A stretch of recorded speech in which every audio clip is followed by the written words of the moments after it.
பொங்கல் பண்டிகையை ஒட்டி இலவச வேட்டி சேலைகள் தயாரிக்கும் பணிகள்தான் இவை. தமிழர்களின் பண்பாட்டு விழாவான பொங்கல் பண்டிகைக்காக ரேஷன் அட்டைதாரர்களுக்கு இலவச வேட்டி சேலை வழங்கும் திட்டம் 1983 முதல் செயல்படுத்தப்பட்டு வருகிறது. இத்திட்டத்தின் மூலம் ஈரோடு, திருச்செங்கோடு, பள்ளிப்பாளையம், சோமனூர் போன்ற பகுதிகளைச் சேர்ந்த 2 லட்சம் நெசவாளர்கள் பயன்பெறுகிறார்கள். கூட்டுறவு சங்க பணியாளர்கள், சுமை தூக்குவோர், வாகன ஓட்டுநர்கள் என பலருக்கும் இதன் மூலம் மறைமுகமாக வேலை வாய்ப்பு கிடைக்கிறது. 2025 ஆண்டு பொங்கல் பண்டிகைக்காக 1,77,00,000 இலவச வேட்டி சேலைகள் தயாரிக்கப்பட்டு வருகிறது.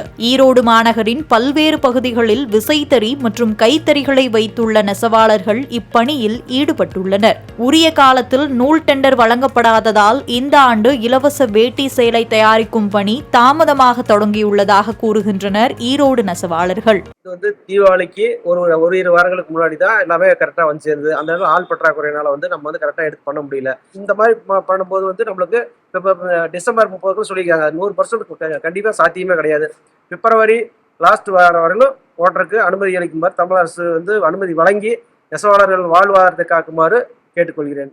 கடந்த சில ஆண்டுகளுக்கு முன்பு வரை ஏப்ரல் அல்லது மே மாதத்திற்குள் நூல் டெண்டர் விடப்பட்டு டிசம்பர் முதல் வாரத்தில் இலவச வேட்டி சேலை உற்பத்தி முடிவது வழக்கம். ஆனால் இந்த ஆண்டு செப்டம்பர் மாதம்தான் நூலுக்கான டெண்டர் வழங்கப்பட்டு தயாரிப்பு பணிகள் தொடங்கியுள்ளது. தற்போது வரை 40% வேட்டிகள், 20% சேலைகள் மட்டுமே உற்பத்தி செய்யப்பட்டுள்ளதாகவும் அடுத்த வருடம் பிப்ரவரி இறுதியில் உற்பத்தி பணிகள் முடிவடையும் என்றும் தெரிவிக்கின்றனர் நெசவாளர்கள். அனைத்து பகுதிகளிலும் இலவச வேட்டி சேலை ரகங்களை ஏற்றி வருவதால் ஆள் பற்றாக்குறை இருப்பதாலும் இந்த உற்பத்தியானது காலதாமதம் ஏற்பட்டு வருகிறது. மேலும் தீபாவளிக்கு 15 நாட்கள் முதல் 10 நாட்கள் வரை விடுமுறை ஏற்பட்டதால் இன்னும் முழுமையாக உற்பத்தியை துவங்காத சூழ்நிலையில் வேஷ்டி 40%, சேலை உற்பத்தி 20% மட்டுமே தற்பொழுது வரை முடிக்கப்பட்டுள்ளது. மேலும் இப்பொழுது நடைமுறையில் இருக்கும் உற்பத்தியை கணக்கிட்டால் பிப்ரவரி மாத இறுதியில் தான் இதை உற்பத்தியை முழுமையாக முடித்து அரசுக்கு வழங்க முடியும் என்பதை கருத்தில் கொண்டு தமிழ்நாடு அரசு பிப்ரவரி மாத இறுதியில் வரை இந்த வேஷ்டி சேலை உற்பத்தியை வழங்கி விசைத்தறியாளர்களின் நலம் காக்குமாறு தமிழ்நாடு விசைத்தறி சங்கங்களின் கூட்டமைப்பின் சார்பாக தமிழக அரசுக்கு ஒரு வேண்டுகோள் விடுக்கிறோம். இலவச வேட்டி சேலை தயாரிக்க ஏதுவாக அடுத்த வருடம் முதல் உரிய நேரத்தில் நூலை வழங்குமாறு தமிழக அரசுக்கு ஈரோடு நெசவாளர்கள் கோரிக்கை வைத்துள்ளனர்.